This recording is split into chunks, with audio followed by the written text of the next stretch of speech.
वक्फे के बाद दोबारा आपकी खिदमत में हाजिर हैं डॉक्टर साहब। बड़ी हीटेड किस्म की आपने आखिर में, क्या ये बात ठीक है फिर कि 1% जो पाकिस्तान की पॉपुलेशन है उसके पास जो रिसोर्सेज हैं वो सबसे ज़्यादा हैं, जी और वो अपने रिसोर्सेज के मुताबिक जितना टैक्स उन्हें देना चाहिए उतना नहीं दे रहे? जी, बिल्कुल बिल्कुल यही बात है और यही हमारे टैक्स सिस्टम का मसला है। मसला ये है हमारा कैपिटलिज्म का या न्यू लिबरलिज्म का। वो जो जो न्यू लिबरलिज्म की या कैपिटलिज्म का आइडिया है वो सिर्फ यही है कि अमीरों को और ज़्यादा अमीर बनाया जाए, और यही यही रिफ्लेक्ट हमारे टैक्स सिस्टम में भी होता है। असल जो टैक्स एवेजन आप कहें या उसे अवॉइडेंस कहें, क्योंकि वो टैक्स अवॉइडेंस की स्कीम्स बनाने के लिए उनके पास ये अवेलेबल होती है असिस्टेंस। वो इस तरह से अपनी चीज़ें प्लान करते हैं कि वो उतना टैक्स नहीं देते जितना उन्हें देना चाहिए, वो उतना टैक्स देते हैं जितना वो देना चाहते हैं, और ये पूरा सिस्टम उसको सपोर्ट करता है। अच्छा डॉक्टर साहब, आपके ज़माने में मुझे याद है कि एक OECD के साथ इंफॉर्मेशन एक्सचेंज के बारे में भी बात जी हुई थी, और उस ज़माने में कहा जाता था जी कि 200 बिलियन डॉलर्स जो है वो पाकिस्तान के बाहर पड़े हुए हैं। जी जी दो क्या प्रॉब्लम है? 200 बिलियन डॉलर तो ओवरस्टेटेड थी। इस पे भी मीडिया में, इस पे कभी आप बेशक पूरा प्रोग्राम करना चाहे जी तो वो भी प्लीज। किया जा सकता है। वो 200 बिलियन डॉलर नहीं है, लेकिन सब्सटैंशियल अमाउंट्स हैं। कितनी है वैसे आपके? सब्सटैंशियल अमाउंट्स हैं वो जो मेरे पास वो एस्टिमेट ही कोई मैं गैस ही कर सकता हूँ, इसलिए उसको हम छोड़ देते हैं। प्रॉब्लम ये है कि वो किया गया OECD के साथ, वो सारा बड़ी मेहनत से वो सारा सिस्टम साइन किया गया और उससे इंफॉर्मेशन आनी भी शुरू हो गई। अब ये तो आप पे है कि आप निकालें FBR से ये इन्फॉर्मेशन लें कि जी आपको कितने कितने अमाउंट की इन्फॉर्मेशन आई थी, उनमें से कितने केसेस को आप कंक्लूड कर सकें और उनसे क्या रिकवरी कर सकें। वैसे मैं पाकिस्तान आपको में तो ये एक ही बात हुई। वो जो सुप्रीम कोर्ट के अभी चीफ जस्टिस हैं, जी जी उनका एक केस बना दिया गया था, हाँ बाकी तो जी, हमें कोई पता नहीं चला। वो केस तो ऐसे फ्रिवलस था, ख़त्म हो गया, जो फॉर्चुनेटली कि वो अपने एक लॉजिकल एंड पे पहुंच गया और वो ख़त्म हो गया। तो लेकिन उसके अलावा बहुत सारी इन्फॉर्मेशन ऐसी मौजूद है मेरे अंदाजे के मुताबिक। मैं जब FBR में ही था तो वो पहली जो केस थी उस इन्फॉर्मेशन की आनी शुरू हो गई थी, और वो उसके बाद तो बेतहाशा और भी आगे होगी। ये 5 साल पुरानी मैं बात कर रहा जी हूँ। सर। तो उस इन्फॉर्मेशन को क्या हम इस्तेमाल, वो बात फिर वही आ जाती है कि जी हमारी जो जो जिन लोगों ने असेसमेंट्स करनी है उनकी कैपेसिटी का।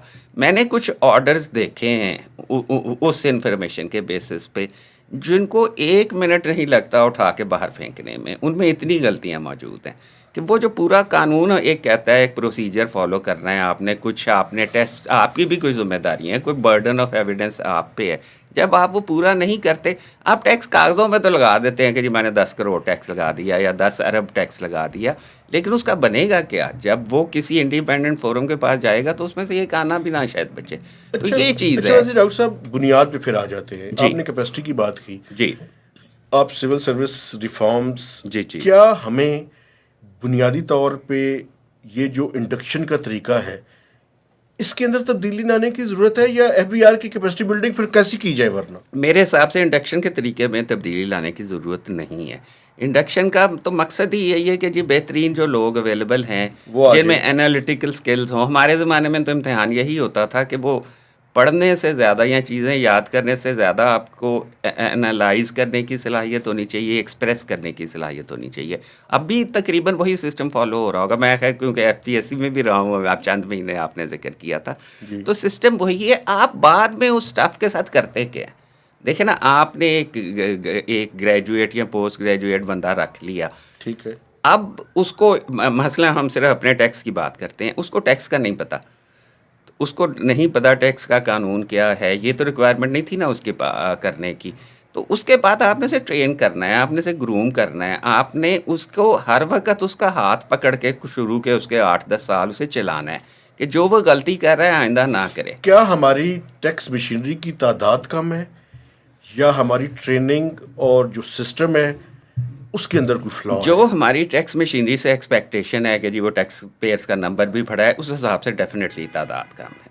क्योंकि जैसे मैंने आपको कहा कि अगर आप 6 महीने के लिए आपने 7 लाख या 15 लाख या जितने भी नए टैक्स पेयर ढूंढने हैं, तो उसका मतलब ये होगा कि सारी मशीनरी को उस काम पे लगा देंगे, और जिसका हमने पहले, यानी कि मैंने आपके सामने सबमिट किया, कि उसका रिज़ल्ट वो नहीं होगा जो हम चाहते हैं इन टर्म्स ऑफ रेवेन्यू। तो फिर हमें वो मशीनरी भी तो चाहिए साथ साथ जो काम कर रही हो, कि जो रेवेन्यू भी ला रही हो। ठीक है ना जी, जैसे मैंने आपको कहा था कि ये एक फ्रिंज एक्टिविटी होनी चाहिए। ठीक है जी, फेयरनेस के लिए, एक्विटी के लिए हर बंदा जो टैक्सेबल इनकम कमा रहा है उसको रिटर्न देना चाहिए, लेकिन उससे हमें रेवेन्यू क्या मिलेगा? मसलन अब मुझे याद पड़ता है कि एक साल की मैंने फिगर पढ़ी थी कि 3 लाख नए टैक्स पेयर उस साल हमने रिटर्न फाइल किए थे। टैक्स उनसे आया था 1 अरब। 3 लाख से 1 अरब रुपया लेने के लिए अगर आप पूरे एफबीआर के जितने भी लोग हैं उनको उस काम पे लगा देंगे, तो वो कॉस्ट बेनिफिट एनालिसिस के मुताबिक सही चॉइस नहीं है। बिल्कुल ठीक। तो हमें वहाँ लोगों की ज़रूरत है जहाँ से आप अगर जिन आप 1% की बात कर रहे हैं ना, उन 1% में से एक केस भी आप अगर उठा लें और उसको प्रॉपरली उसको एनालिसिस करने की और उसको एंड तक पहुंचाने की सलाहियत हो, तो शायद 10 अरब उस एक केस में से आ जाए। बिल्कुल ठीक है, लेकिन डॉक्टर साहब ये जो OECD का मैकेनिज्म था, जी। एक्सचेंज ऑफ इंफॉर्मेशन, इसके अंदर कितना बड़ा पोटेंशियल? उसके अंदर बहुत पोटेंशियल था। जो मैंने चंद साल पहले किसी कहीं पढ़ा था कि जी, ये चंद साल पहले की बात कर रहा हूँ, किसी अखबार में ही पढ़ा था, शायद शहबाज राना की स्टोरी थी कि 10 अरब से ज़्यादा डॉलर्स की इन्फॉर्मेशन आई है। तो शायद ये पहली किसकी बात कर रहे हो या जिसकी भी बात कर रहे थे। तो अब तक तो वो 30-40 अरब डॉलर की इन्फॉर्मेशन होनी चाहिए एफबीआर के पास। ठीक है, और उसको अगर अगर उसको आप देखें कन्वर्ट इनटू टैक्सेबिलिटी तो हमें कोई हाँ, नजर नहीं आ रही। बिल्कुल बिल्कुल। अब देखें ना, अब आपने OECD की बात कर दी, तो इससे पहले कि आप मेरे से पूछें कि फिर रास्ता क्या है, अगर हम इन फ्रिंज एक्टिविटीज़ को छोड़ दें तो हम क्या करें? काम ही असल में इस वक्त दुनिया में हो रहा है, OECD उसको स्पीयर हेड कर रहा है। ये तो आपने एक मल्टीलैटरल कन्वेंशन की बात की ना, जिसके मुताबिक फाइनेंशियल अकाउंट्स की इन्फॉर्मेशन आनी थी। अब पूरे पाकिस्तान में आपको कहीं डिबेट में किसी अखबार में ये नहीं मिलता कि OECD का जो लेटेस्ट इनिशिएटिव है वो पिलर 1 और 2 का है। पिलर 1 ये कहता है कि उसका तो हमने साइन ही नहीं किया। मैं यही आपसे अर्ज करने लगा ना। पिलर 1 ये कहता है कि क्योंकि डिजिटल इकोनॉमी है, बहुत बड़ी बड़ी कंपनियां यूएसए में बैठी यहाँ से पैसे कमा रही हैं और टैक्स कोई नहीं दे रही, टैक्स यूएसए में दे रहे हैं। OECD ने इस मसले को रियलाइज़ किया और पिलर 1 ये कहता है कि ऐसी कंपनियां अपनी इनकम का एक हिस्सा टैक्स के लिए ऑफर करेंगी उन ज्यूरिस्डिक्शंस को जिनको वो मार्केट ज्यूरिस्डिक्शन कहते हैं, जैसे पाकिस्तान है। या उनकी फिजिकल प्रेजेंस कोई नहीं है लेकिन पाकिस्तान से वो पैसे कमा रहे हैं, तो पाकिस्तान को भी टैक्स का एक हिस्सा देंगे। दूसरा जो पिलर 2 है वो कहता है कि ये ग्लोबल मिनिमम टैक्स होगा 15%। अब एफबीआर से ये पूछा जाए कि उसका क्या स्टांस है इन पिलर 139 मुल्क इसको ज्वाइन कर चुके हैं। हमने नहीं किया। हमने नहीं किया, क्यों नहीं किया? ये पीटीआई के ज़माने में नहीं किया। हो सकता है उसकी बड़ी कोई सॉलिड वजूहात हो, लेकिन वो मीडिया में कहीं डिबेट में तो आना चाहिए ना कि एफबीआर, आप आज एफबीआर के स्पोक्स पर्सन को फोन करके पूछें कि जी पिलर 1 और 2 क्या है और पता क्यों नहीं हमने होगा। साइन मैं आपको बताऊं, मैंने स्टोरी की थी सर जी। जब ये साइन हुआ था। जी जी इशफाक साहब उस टाइम थे चेयरमैन, उन्होंने कहा जी हमें जरूरत ही नहीं है इस पर साइन करने की। हो सकता है ना हो, लेकिन उसके बारे में कोई स्टडी तो हुई हो ना, किसी ने, किसी एकेडमिशियन ने उसको स्टडी किया हो, किसी इकोनॉमिस्ट ने स्टडी किया। और उस पहला सवाल तो खैर सादा कॉमन सेंस की बात है कि जो जिन 139 मुल्कों ने किया वो पागल है, डेफिनेटली वो अहमक हैं कि जी वो अपना नुकसान करवाना चाहते हैं। और उससे अब अगली बात हो गई है, उन्होंने एक मल्टीलैटरल कन्वेंशन इस चीज़ पे भी बना ली है पिलर 1 के बारे में कि जी। और मैंने एक उनकी, क्योंकि वो पुरानी आदतें तो जाती नहीं, मैंने एक इम्पैक्ट एनालिसिस रिपोर्ट इशू की है OECD ने शायद पिछले महीने। उसके मुताबिक 200 बिलियन डॉलर की इनकम जो है वो हमारे जैसे मुल्कों को डिस्ट्रीब्यूट होगी टैक्स लगाने के लिए। उसमें पाकिस्तान का 5 बिलियन होता है, 10 बिलियन, 1 बिलियन होता है, मुझे नहीं पता, लेकिन पाकिस्तान इतनी बड़ी मार्केट है, हमारी कंजम्पशन तो है ना, वो इस रेशो पे होनी है डिस्ट्रीब्यूट के, कहाँ से कितना रेवेन्यू उनको आ रहा है। ठीक है ना जी। तो मेंबर ही नहीं है तो फिर कैसे होगा? तो अगर ये मैं यही अर्ज कर रहा हूँ ना आपसे कि वो 200 बिलियन डॉलर में से हमारा कुछ हिस्सा पड़ा हुआ है, हम उसे नहीं लेना चाहते, तो फिर बताएं हम आप या मैं क्या कर सकते हैं? बिल्कुल ठीक है। ठीक है ना जी। तो ये चीज़ें हैं। इसी तरह एक और अच्छा, और अगली बात भी मैं आपको बताता चलूँ कि इस पे यूएनओ ने भी छलांग लगा दी है। यूएन के सेक्रेटरी जनरल ने एक रिपोर्ट इशू की है इस पे कि जी OECD का जो मैकेनिज़्म है वो डेवलपिंग कंट्रीज़ को इतना फेवरेबल नहीं है, इससे ज़्यादा फेवरेबल होना चाहिए, और वो उस पर अपना एफर्ट करना चाह रहे हैं। इस वक्त ज़रूरत ये है कि OECD का हेडक्वार्टर है पेरिस में जो हमारी एम्बेसी है वहाँ एक एफबीआर का बंदा होना चाहिए कि वो बैठ के OECD में हिस्सा ले और अगर वो हमारे फेवरेबल नहीं है तो वहाँ एक लॉबी बना के उसे अपने फेवरेबल और ज़्यादा करने की कोशिश करें। इसी तरह यूएनओ में जो आपका मिशन है उसमें एक एफबीआर का बंदा होना चाहिए परमानेंटली। ये जो हम पैसे लेते हैं एडीबी से या वर्ल्ड बैंक से टैक्स रिफॉर्म्स के लिए, गाड़ियाँ खरीदने के लिए इस्तेमाल कर देंगे, उनसे ये काम कर रहे हैं। गवर्नमेंट अगर नहीं ये खर्चा कर सकती तो ये काम करें, क्योंकि वो एक बहुत बड़ा पोटेंशियल एवेन्यू है। उसमें से हम अपना जितना हिस्सा ले सकें और उसको जितना मैक्सिमाइज कर सकें कर लेना चाहिए।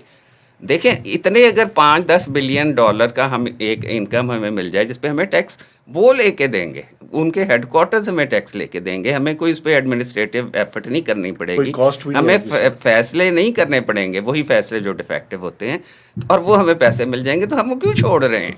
हम ये क्यों खोखे वालों के और पान वालों के पीछे पड़े हुए हैं? डॉक्टर साहब, बड़ी इंपॉर्टेंट बात आपने की। एक आखिरी सवाल, जी ये जो टैक्स रिफॉर्म कमीशन बनते हैं जी जी उसमें लास्ट टाइम आप भी थे, जी जी। आप नहीं समझते सर ये एक डिबेटिंग क्लब है बजाय इसके कि कोई इसका फायदा होता हो? आप अगर कभी उसका रिकॉर्ड निकाल के देखेंगे, मैंने उसकी कितनी मीटिंग्स अटेंड की है, वो गवर्नमेंट की बड़ी मेहरबानी थी, उन्होंने मुझे इस काबिल समझा उसमें। लेकिन मैं भी इसी किस्म का नतीजा जैसा आपने निकाला है, आपने तो एक स्वीपिंग स्टेटमेंट दे दी, इसी से मिलते जुलते कुछ ख्यालात की वजह से मैंने उसमें पार्टिसिपेट नहीं किया। तो वैसे क्या वजह है कि कोई भी रिफॉर्म कमीशन की कोई भी चीज़ इम्प्लीमेंट नहीं होती? सिर्फ वो आप लास्ट देख लें, जी उसमें भी कुछ भी इम्प्लीमेंट नहीं हुआ।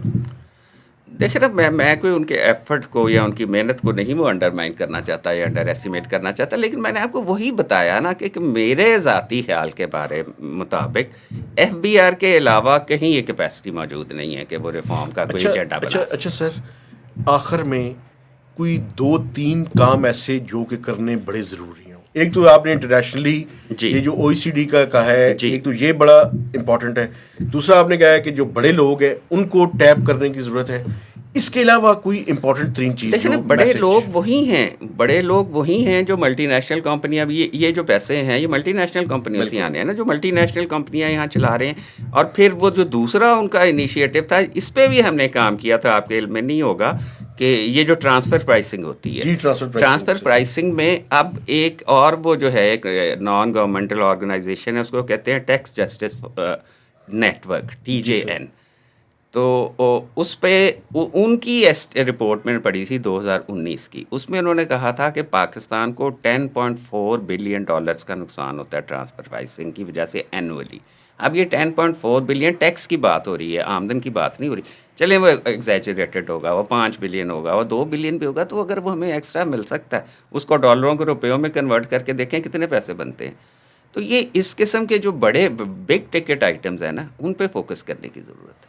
अच्छा डॉक्टर साहब, ये ट्रांसफ़र प्राइसिंग का मुझे याद है, एक मैंने एक टीवी चैनल के बारे में एक स्टोरी कर दी थी जी, कि मुझे वो भी कुछ याद है। ड्रामा मतलब है जी वहाँ पे बनाते हैं और पैसे जो है वहीं पे कर लेते हैं। तो ये कितना एक, वैसे आपकी नज़र में कितना एक बड़ा पोटेंशियल है ये? मैंने आपको बता दिया ना, मैंने तो आपका 10.4 एक इंडिपेंडेंट जो सोर्स है वो कर दिया। और ये मैं ये 2019 की बात कर रहा हूँ, अब वो शायद ज़्यादा हो गया हो या कम हो गया, उनकी लेटेस्ट रिपोर्ट तो मेरी नज़र से नहीं गुजरी, लेकिन इसमें सब्सटैंशियल है। आप लेकिन इसमें भी प्रॉब्लम ये है कि इसमें मेहनत लगती है। इसमें केस दुनिया में भी चंद एक ही बनते हैं, लेकिन जब वो बनते हैं तो एक केस से 10 बिलियन डॉलर मिल जाता है। ठीक है ना जी, उस पर मेहनत करने की ज़रूरत है। और उसके लिए हमने ये किया था कि हमने जो इंग्लैंड की टैक्स एडमिनिस्ट्रेशन है HMRC, उनके साथ मुआहिदा किया था।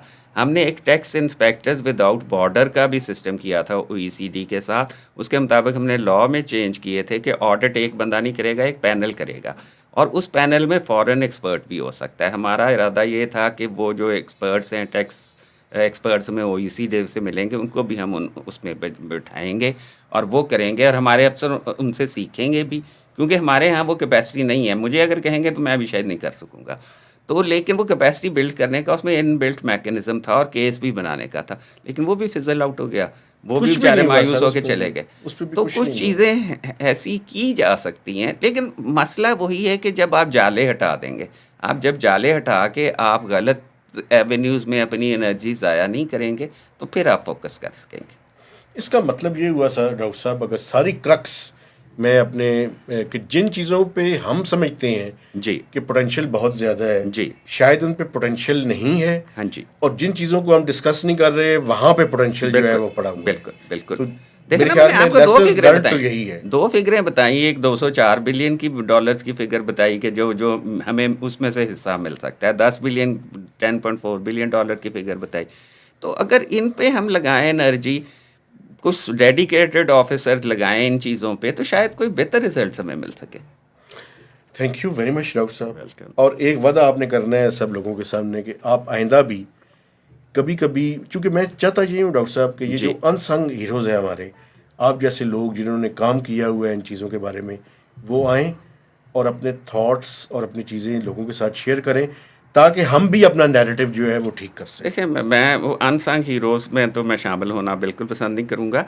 मैं सिर्फ ये कहूँगा कि कौमें तरक्की करती हैं कन्वेंशनल विज़डम को चैलेंज करके। जब तक हम एक चीज़ को सारी आँखें बंद करके उस पे ईमान लाते रहेंगे, हम तरक्की नहीं कर सकते। हमें जो एक्सेप्टेड गिवन विज़डम है, उसे चैलेंज करना चाहिए, और मेरी कोशिश यही थी कि मैंने जो डोमिनेंट नैरेटिव्स हैं, उनको चैलेंज कर सकूँ आपके सामने। Sir, thank you very much जी। आपसे गुजारिश है कि आपने हमें फीडबैक भी देना है, लाइक्स भी करना है, और मैक्सिमम लोगों तक ये जो हमारी कन्वर्सेशन है इसको शेयर भी करना है। तो इजाज़त दीजिए, खुदा हाफिज़।